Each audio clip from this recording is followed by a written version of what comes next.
these breaks and letting the security forces to go and rearm and reheal and recoup and reorganize is counterproductive. So I will be keen to listen to what people are saying in terms of the real concrete tactical input towards this realization. What is it that we need to do other than just saying it? How do we get people to stay on the street day after day until the regime collapses? What do we need to do logistically? How much in terms of resource mobilization do we need for water, for flags, for tents, for medical camps, for whatever it is that we need for daily protests to materialize? The students in Bangladesh have done a great job, but they're just students. In fact, the Bangladeshi protests have not been the entire population or generation like in Kenya. It's just university students. And look at what they have done, even amidst a lot of brutality.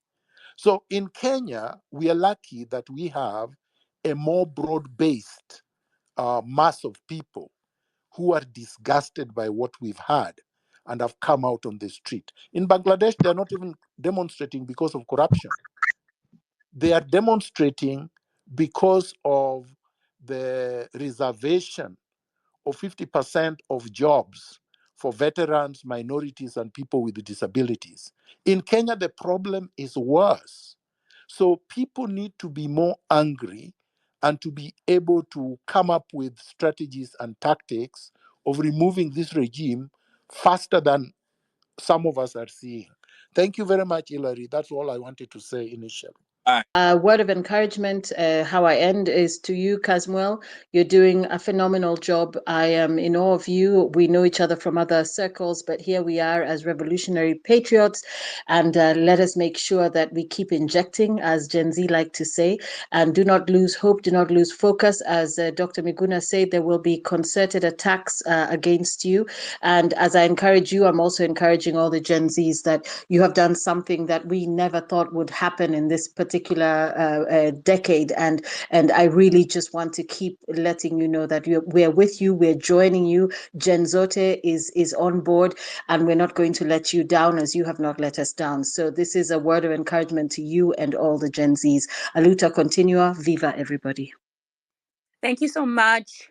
Kawasi, Victory, closing remarks? Sorry, my phone was okay. I hear you all. Thank you so much for all your contributions. I just want to mention this thing about being leaderless.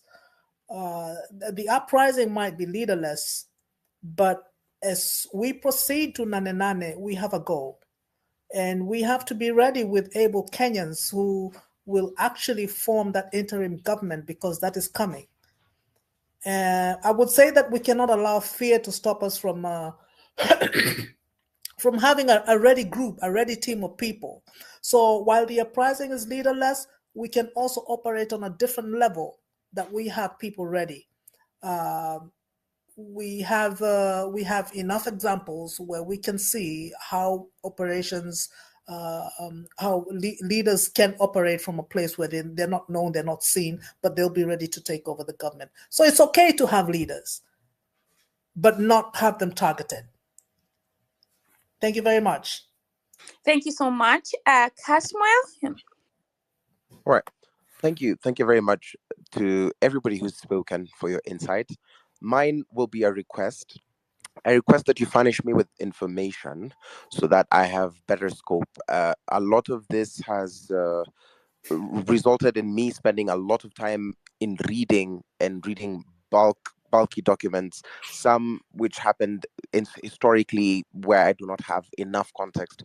But every time I've gotten on a phone call with a person who lived through these experiences, they become super easy. So if you have a breakdown, if you have links to YouTube videos that I could watch that could simplify a certain political ideologies, I'm really open to that. And I would to anybody who's listening, and because this is a question that I've heard a lot of people ask me whenever I walked into places, how can we support you? uh, the whole leaderless aspect of the thing makes it very easy. Adopt a protester. Find somebody who's expressed interest in changing the country and volunteering their time. Give them transport. Give them money for water, or buy a T-shirt or a flag for them. But let's equip each other, because the only other way we are going to win this is mentally. And I was saying this some other time. I realized that there's absolutely no difference between what we're doing now and what the Mau Mau were doing earlier. But the colonialists called Mau Mau treasonous criminals. And I heard very recently our president call us treasonous criminals. And I think anytime the oppressed say enough is enough, the only way Can you the imagine? establishment can get back is by criminalizing them and by calling them treasonous criminals. So it almost as if enlightenment is an act of treason. Enlightenment is one of the greatest acts of rebellion that we could have. So if you have any information that you could furnish us with, if there is any sort of guidance that you could provide us with, I would really appreciate it. And even if you cannot be boots on ground, talk about us, mention our names in rooms of opportunity, because it's also becoming very hard for us to have stuff like employment and those kinds of things in terms of being targeted. So thank you very much for everything, for everyone who's been here.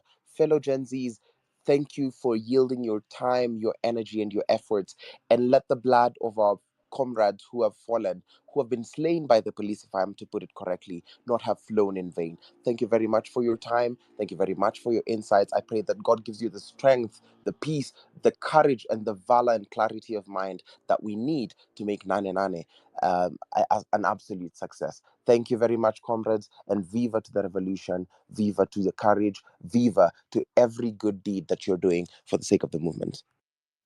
Thank you so much, Caswell. The network from people who are, especially those joining from Kenya today, is really, really, struggling. So we hope that Safaricom is not doing that technical something. As we close, Dr. over to you. Oh, thank you, Maj. I love what I have heard, and I'm extremely happy. I want to give just two ideas. We can have more than 1 million people on Nane Nane, or on the day of the vetting, or the day of the swearing in of Ruto's illegitimate CSS. If we do this is very simple. Right now, maybe over 100,000 people have been listening to our broadcast. So let's assume we've been 140,000 people listening today. If each one of us was to convince 10 people, each one of us, just 10 people. So we give ourselves a task of convincing 10 people to attend any of these marches on any designated day, but specifically on Nane Nane, which is the 8th of August 2024. We will have 1.4 million people on the streets.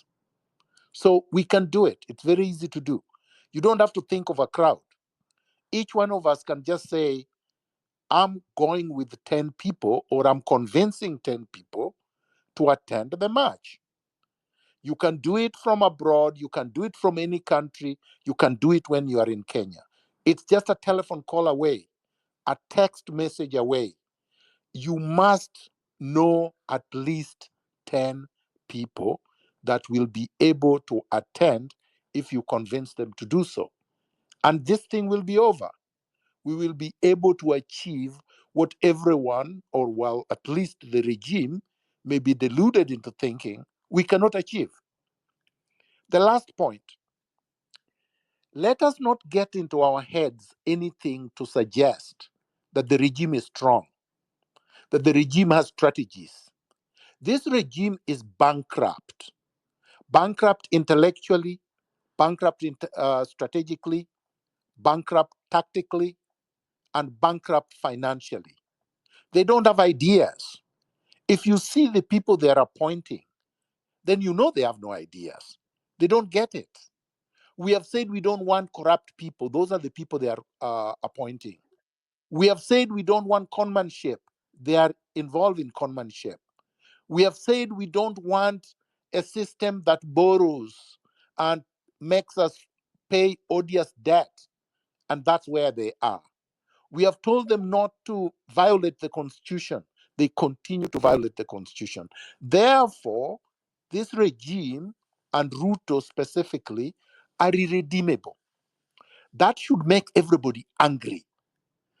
Let's be angry enough to say enough is enough, finally, so that we can look back to 2024 as the great year of liberation. It's happened in different countries at different times, and we can do it in Kenya. Let's do it for the future generations. I'm proud of the Gen Zs and the millennials and the Gen Zote. Viva!